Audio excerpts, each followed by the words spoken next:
During this workshop, I learned that European integration has been heavily embedded into colonial practices. That European values and EU values in particular are no innocent. That you cannot talk about Europe without talking about the non-European other. That the question of values stands at the heart of the European project. During the workshop, I've learned so much about the notion of the EU and Europe. To analyze the subject of the European values from the perspective of different disciplines.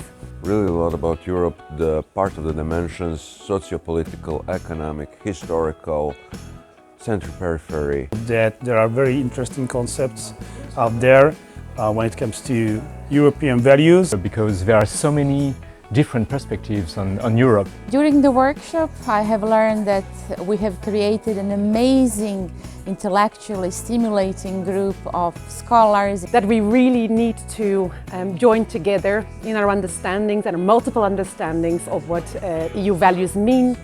To actually think about how to move forward positively is a great task for all of us.